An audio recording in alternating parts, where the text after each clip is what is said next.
I'm always up here preaching from the top of my dinosaur about the importance of cooperation and human connection. But if that's the case, then why the hell do I love this sour little gummy worm so much? Welcome to Lindsay's Fallout. As always, prepare for spoilers. This video is gonna assume that you've watched both seasons of the Fallout TV show and are at least tangentially aware of the role of Mr. House in Fallout New Vegas. My little comment policy is on the screen, give it a pause if you want to read it, and after that, kindly make your way to the scanner. The scanner awaits. It's common for Fallout players to use the game setting to explore their dark side, to do things that they couldn't possibly get away with doing in real life. Things like mugging Trashcan Carla, or shooting Piper at the Diamond City Gate for no reason just to see if the game lets you get away with it, and then if it doesn't, go on Reddit and complain about how much better Fallout New Vegas is and how Todd Howard is destroying the franchise because he's jealous of Obsidian. But not me, oh no. All of my darkness is channeled in but one man, the Ghost Man of Vegas, the house that always wins. Alright, the life and times of Robert Edwin House, no editorial, in a nutshell, let's go. He grew up in Las Vegas where his father founded the family business H&H Tools. When he was 2, his parents died in a freak accident, making him an orphan. His half-brother on his dad's side, Anthony, cheated him out of his inheritance, denied him access to his share of the estate, and retained control of H&H Tools. But House wasn't gonna let the bastards grind him down, so he went to the Commonwealth Institute of Technology, yes, that institute, where he was a standout engineering student. From there he went on to form Robco Industries, a dominant force in robotics, terminals, and consumer technology, and became extraordinarily independently wealthy by his early 20s, despite getting screwed over. All the while, his dear brother Anthony became increasingly paranoid, implementing obsessive security protocols at H&H Tools, isolating himself inside the company headquarters, and ultimately sealing the facility off from the outside world. It was not a great place to work. Over the years, House developed an intense fixation on mastering systems and forecasting outcomes, dedicating himself to understanding economics, technology, and geopolitics, and waging war against his ultimate foe, uncertainty. So he ended up correctly forecasting that global nuclear war was imminent, using his own bespoke, complex predictive models. Throughout the decade before the end times, he had a body double who could represent his interests in the public eye, while he was hard at work preparing for the inevitable. He did things like commissioning the Platinum Chip, an advanced data storage device designed to unlock the full combat and tactical capabilities of his Securitrons. He was also on the verge of activating a cold fusion reactor to achieve immortality in the form of true autonomous AI, but neither system was fully implemented in time when the Great War effectively ended the world on October 23rd, 2077. He did, however, manage to successfully activate his missile defense network, intercepting the majority of warheads aimed at Las Vegas, and he protected the Strip from total destruction. He also managed to place himself inside a life-sustaining preservation chamber that kept his body alive and his mind operational for more than 2 centuries. Eventually, he restored infrastructure and enlisted local tribes to rebuild, and by 2281, the time of Fallout New Vegas, he had the Strip firmly under his control for at least 7 years. Possibly longer, the TV show doesn't specify exactly when he lost it. When we leave off at the end of Season 2, it's clear his physical body is dead, and he's now alive in AI form, thanks to the ghoul putting the diode in House's cold fusion reactor. The Ghost Man of Vegas is now the ghost in the machine.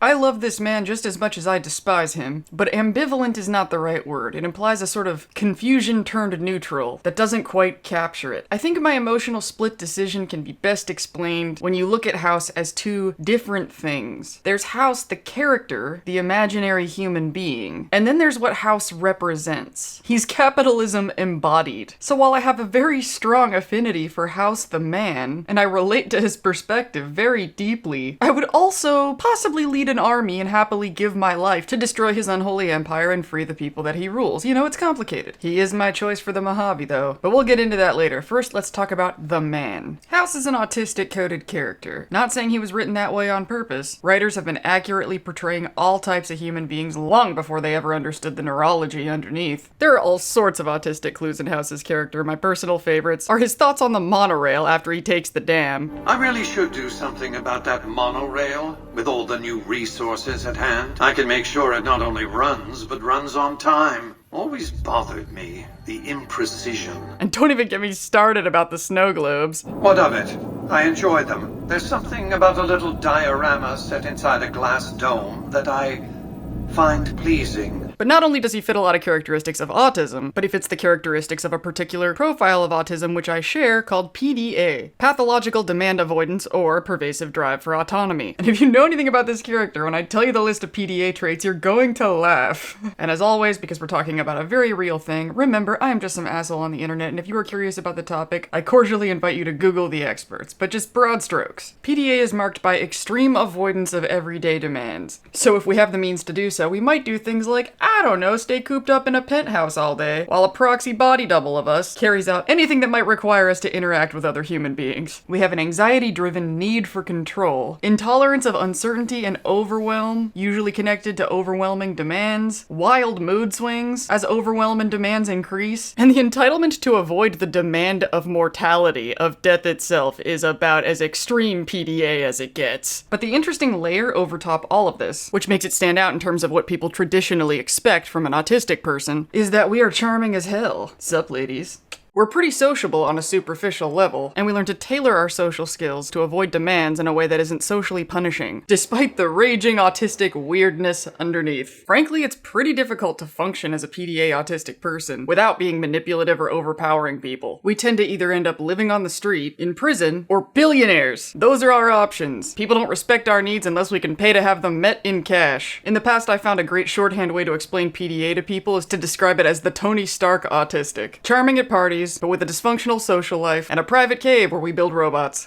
Let's face it, this is not the worst thing you've caught me doing. The idea that Mr. House and Tony Stark are of the same neurotype is probably a shock to none of you. The point here is that Mr. House makes sense to me. When other people look at that cold, calculating, control-obsessed, void of compassion behavior and sees pure evil, I see a pretty constructive adaptation to a shit deal. I mean, if you're born into a world that says your options are be utterly abandoned by civilization, be imprisoned, or rule over all of us as a sovereign autocrat, I mean, what would you choose? Giving a shit about a world that doesn't give a shit about you is not only a shit ton of spiritual heavy lifting, but it oftentimes feels as pointlessly self-destructive as enduring every toxic social media comment that you don't feel guilty at all deleting. If House hadn't won at capitalism and successfully turned the human race into his own resource farm, we all know some other asshole would have. Even if he chose to renounce material ambition to be a so-called better person, remember, he was a betrayed, PDA autistic orphan. He would have been a bitter, lonely, angry, better person. Not that I have any idea what that's like, said Lindsay sarcastically. House isn't normally publicly associated with autism, but I think that's because of the weird characteristics of PDA. You're more likely to see him associated with narcissism or OCD. OCD primarily because that's the diagnosis that's associated with Howard Hughes, the well-documented inspiration for House. I am no Howard Hughes expert, but I did watch The Aviator, and I see a lot of PDA autism going on there as well. But who am I to say? What I can tell you, and you can Google after me, is that you can have both. There's a lot of overlap going on there. In fact, in my particular case, I show a lot of OCD symptoms the more dysregulated I get. So, I don't know. Now, as far as the narcissism thing is concerned, I've said before that I feel weird talking about narcissism for a lot of reasons, and so I focused on talking about types that I called toxic tops and bumbling bottoms. Toxic tops being more the narcissist type, and bumbling bottoms being the kind of people that get ensnared by toxic top manipulation strategies. And while I do frequently cut to House when I'm discussing toxic top types, I haven't really focused on him as an example because there are some differences of note. Funky Death Claw reminding you to like and subscribe. Like and subscribe! The typical narcissistic toxic top cares very, very much what you think of them. Their reputation, how they are perceived, is of utmost importance. House does not give a flying fuck what you think of him. I have no interest in abusing others, just as I have no interest in legislating or otherwise dictating what people do in their private time. Nor have I any interest in being worshipped as some kind of machine god messiah. I am impervious to such corrupting ambitions. But autocracy? Firm control in the hands of a technological and economic visionary? Yes, that Vegas shall have. He does not want your admiration, he wants your compliance. You don't see a lot of Kim Jong-il style House propaganda around the strip. Just Securitrons that will blow you away if you don't do what's expected of you. Compare that to Caesar of Caesar's Legion. His name's right there in the title. And his troops are saying his name over and over again, every other word. Always true to Caesar. By Caesar's will, Caesar commands. Blah blah blah, Caesar's the big swinging dick, etc. etc. Caesar built the entire Legion only to protect his own damn self. And Stephanie and Quintus on the TV show don't appear to be much different. All the manipulation strategies, all the narcissism, the need to overpower other people comes from the belief that the only way to survive is to cling to the highest branch when the flood comes. This is why I was in no way surprised to find out that Caesar did not name a successor and said the Legion dies with him. He didn't create that outfit for the people. He created it for himself. House, on the other hand, is a wee bit of a different animal. He is without a doubt egomaniacal and overestimates his own importance to insane proportions. But not just cuz, he believes he's earned it, because he's pointing advanced skills to purposes bigger than himself. Give me 20 years and I'll reignite the high technology development sectors. 50 years and I'll have people in orbit. In New Vegas, if the courier decides to kill House on behalf of the Legion, House isn't just upset that he lost and that he's gonna die. He's upset that his life's work, humanity's only hope, is going down the shitter for something as gross as slavery. Slavery! The future of mankind! What have you done? House views humanity the same way a lot of doctors and nurses view patients in mental hospitals. He's a superior life form, the people would be lost without him, and disengaging from having any compassion is just the kind of healthy boundaries he needs to get the job done. I don't think that House lacks the capacity for empathy, I think he suppresses it because it has never served him before. This is a guy who lost his parents at a very young age, was immediately deeply betrayed by his surviving family member, and learned to meet his every need by being a reclusive genius who knew how to make a shit ton of money. In his reality, as he's come to understand it, prosperity comes from capitalism, information, and force. He doesn't know love. He doesn't understand it. He doesn't even touch women. He just tells them to proceed to the scanner. As far as he knows, empathy is just a conduit for vulnerability and uncertainty, aka suffering. That doesn't make him a psychopath. It makes him a textbook emotional avoidant. I talk about this in a lot more detail in my Benny and House video on my Dystopia channel, but I think this emotional avoidance is particularly palpable when the courier is curious why House isn't asking about Benny's fate after they brought him the platinum chip. House replies with my favorite line in the Fallout franchise, a line that could not come from somebody who truly didn't give a shit. This is somebody who gives a shit a lot and is running away from the fields like his ass is on fire. Revenge doesn't interest me. Progress does. Sorry to deny you a moment of primate triumph, but you'll have to go elsewhere to sound your barbaric yawp. I literally named my camps in Fallout 76 Primate Triumph and Barbaric Yawp to honor this slam dunk of a line. So now that I've scared the shit out of you vouching for this monster, might be a good time to clarify the difference between me and House. I can barely trust myself with my own bank account. Don't give me a whole town. Are you crazy? I'm terrified of how much damage I could do with just this little YouTube channel. God help us if I ever get a hold of $1 billion.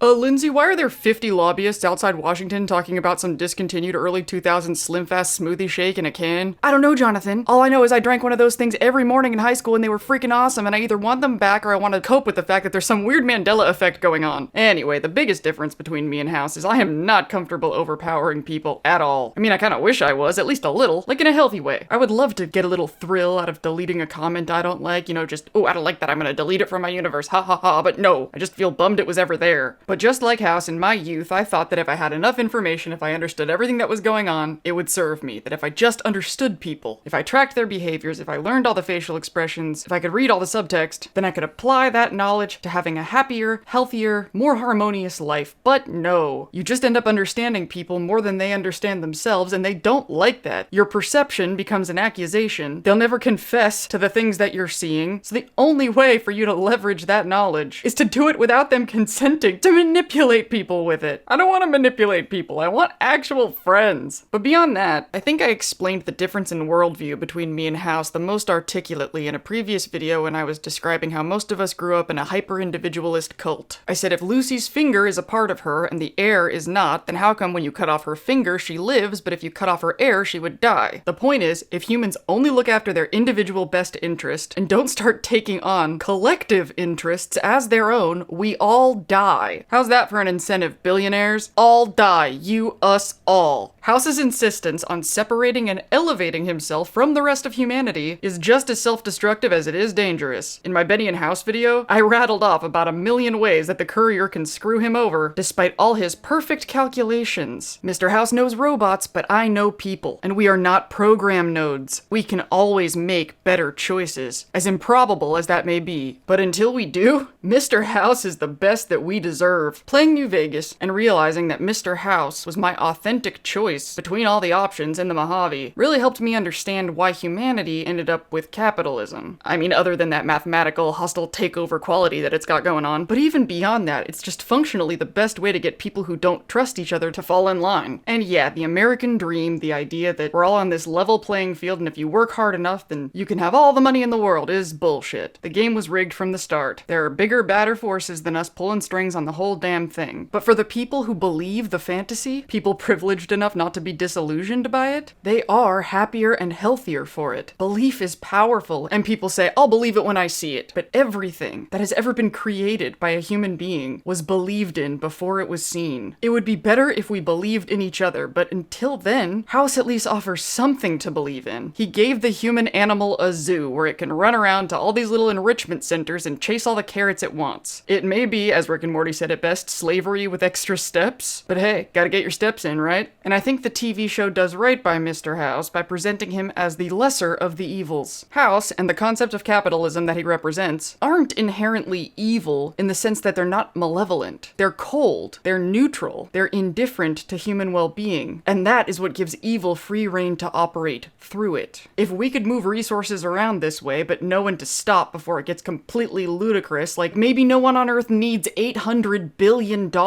and maybe houselessness is a thing that we should just not allow to happen to anyone who wants a house. Maybe, just maybe, we could hold the fort until something fucking better than House comes along. If House were evil, the Enclave would have invited him to join, but no, the only agenda he trusts is his own. He is not a team player, and there's an integrity to that. Why is Mr. House my choice for the Mojave? The same reason why the Ghoul gave him the Diode, cause he's the best we got. I mean, the NCR, I'll be honest, better YouTubers than me have covered the problems with the NCR, but I'll tell you this much. House would not have put Fantastic in charge of Helios 1. I push buttons, I turn dials, I read numbers. Sometimes I make up little stories in my head about what the numbers mean. The NCR is a beautiful dream, but there is a lot of dysfunction, so I'm betting on the House. Mr. House appeals to the part of me that is just fucking over it with people, man. I am sick of this progressive infighting, sanctimonious bullshit. I just fucking hate my teammates. Not because we're wrong, but because we don't do anything. We just get mad at each other for not doing anything. I'm doing it right now because I did try, and when I did, I was out there alone with my pool cue and my roulette wheel while they hid in sunny sundries and bet against me. When I warned them that tunics were bad, they left me on the ground with my rad scorpion stings. If we truly want to make a difference, we have to unite and organize. We have to show up. We have to stand up for each other and not just to each other. So many commenters are willing to slam down every social justice infraction they come across. But how many of them would stand up for an individual who is in a weaker position? Or would they just walk on by because they didn't want to get involved? Protesting the system as an individual is just as easy as it is pointless. It might not make a difference, but at least I'm trying. Trying to what? Bolster your own ego? At the expense of your relationships with the real people around you that you could actually be making a real difference with? Do you want to save the world or feel like a good guy? Because the battles that matter are the battles where you risk losing, and that loss is guaranteed if you're out there alone. So until I find people with more to offer the fight than their fucking opinions, I'm gonna do what I have to do to survive this capitalist nightmare. If the collective doesn't want me to depend on the man, it's gotta give me something I can depend on. Public approval doesn't interest me. Progress does. What can I say? This Lucy has ghoulified. Pardon me while I descend from my dinosaur. Jesus may have died for our sins, but House has figured out how to live forever for them. And if we want better than House, then we gotta stop sinning. Until we learn when it's time to stop competing and start cooperating. Until we accept that there's no way out of this that isn't gonna be uncomfortable, scary, or require some sort of sacrifice. Until we stop leaving Maximus out there with the roulette wheel and the pool cue and stop leaving the Ghoul on the ground with the rad scorpion stings. Capitalism is the best we can do and what we deserve. The game is rigged from the start, but at least it's fun sometimes.